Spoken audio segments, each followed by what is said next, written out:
ጎርምሼ ከላይም ከታችም ማቀምቀም በጀመርኩበት ዘመን ሴት ፍቅረኛ መያዝ ከባድ ነበር። ለእኔና ለአንተ ትውልድ ሴት ማማለል ቀላል አልነበረም።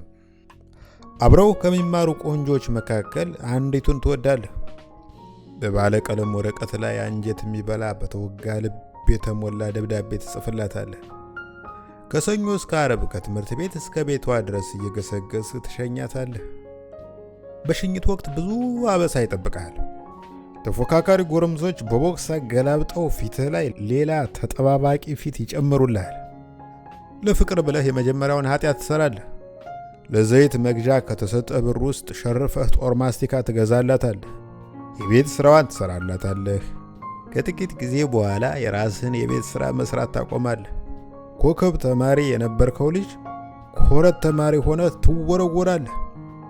2 ዓመት ሙሉ ይህን አገልግሎት ስትሰጥ ከቆየህ በኋላ ያንቺና እኔ ነገር እንዴት ነው ስትላት መሬቱን እያየች በእህትነት ከሆነ እንቀጥል ትልሃለች። ከላይ የቀረበውን ታሪክ የነገረኝ በየነ የተባለው ባለንጀራዬ ነው። በየነ ፊላዴልፊያ የተባለው ከተማ ውስጥ የሚኖር ዲያስፖራ ሲሆን ላለፉት 42 ዓመታት የወንድ ላጤነት ቀንበር ተሸክሞ ይኖራል። በቃ ፈረንጅ ነው ክፍለ ፈረንጅ ጥበስ አልኩት አንድ ቀን። እሱንስ ቢሆን ያለ ባህሌ ከየት አመጣዋለሁ አለና ተከዘ በየነ። አባቶቻችን ፈረንጅ መግደልን እንጂ ፈረንጅ መጀንጀንን አላወረሱን። ብቻ አቅሜን ያክል እየሞከርኩ ነው። ፈረንጅ ወይዛዝርትን አስቆሜ ስለ ራሴና ስለ ሀገሬ ትንሽ አጫወታቸውና can I get your address እላቸዋለሁ። አይጨክኑብኝም። ኢሜላቸውን ይሰጡኛል።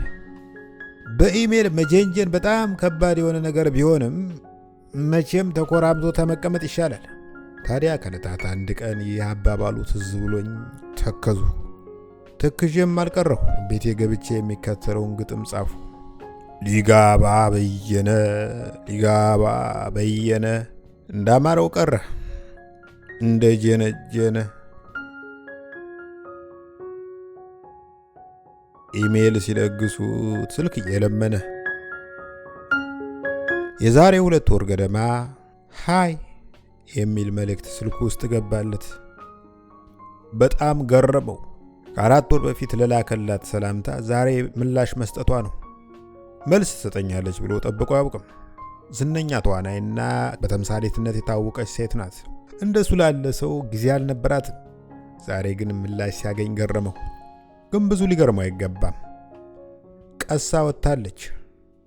ውሏ ከስልኳ ጋር ነው። ለከረሙ መልእክቶች ሁሉ በጽሞና ምላሽ የምትሰጥበት ጊዜ አላት። እንዴት እንደምወድሽ እኮ የሚል ምላሽ ሰደደላት። አመሰግናለሁ፣ የህይወት ዘመኔ ፎንቃዬ ነሽ ብልሽ ታምኝኛለሽ? አይ እንግዲህ የሚገርምሽ ከመደወልሽ ከጥቂት ደቂቃዎች በፊት ፕሮፋይል ላይ ያለውን ፎቶሽን እያየው ስመታ ነበር። ምንድን ነው የምትመታው? ከበሮ። ተው እባክህ፣ ቁመናዬን እንሳኝ። ትንሽ ሲያወጉ ከቆዩ በኋላ ያው እንደምታውቂው ሞት ከቦናል።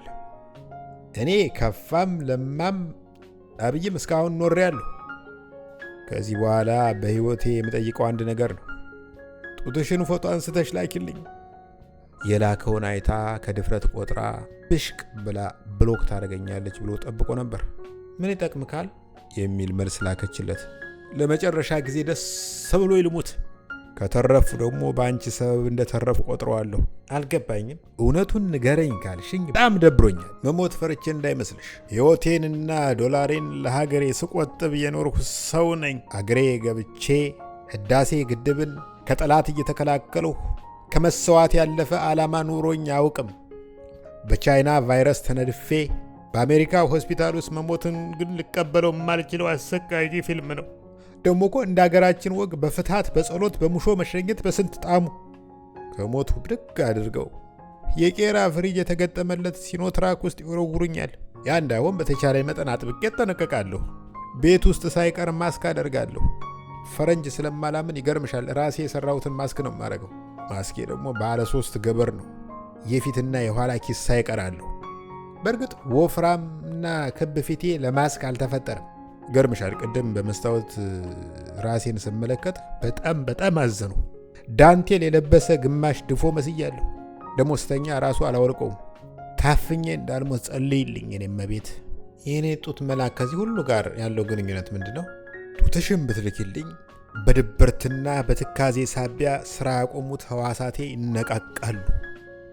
ተነቃቅተው የተፈጥሮ ሞርታርና ባዞቃ ያመርታሉ። ኮሮናን ለወሬ ነጋሪ ሳያስቀሩ ይደመስሱታል። በመጣበት እግሩም ይመልሱታል። ጸጥ ብላ ቆየች። ከዚያ ታይፒንግ የሚል ነገር አየ። ዝም ብሎ ጠበቀ። አፕሎዲንግ ፒክቸር የሚል ነገር አየ። ትንፋሹን ዋጥ አድርጎ ጠበቀ። ወዲያው የስልኩ ስክሪን ወገግ አለ። ጡት ነው። ማተብ የሚያነጥር ጡት። እንኳን በዳበሳ በመብረቅ የማያቀልጡት ጡት። ስልኩ ከጣቶቹ ላይ አመለጠ። ከደረጃው እየነጠረ ወርዶ ከታች ባለው የድንጋይ ንጣፍ ላይ ተኛ። ከጥቂት ሰከንዶች በፊት ስልክ የነበረው አሁን ዝሆን የረገጠው የሰርዲን ጣስላ መስሎ ተጋደመ። በየነ በድንጋጤዋ ሆኖ የስልኩን ስክሪን ገልብጦ ተመለከተው። እውር ሸረሪት ያደራው ድር መስሎ ነበር።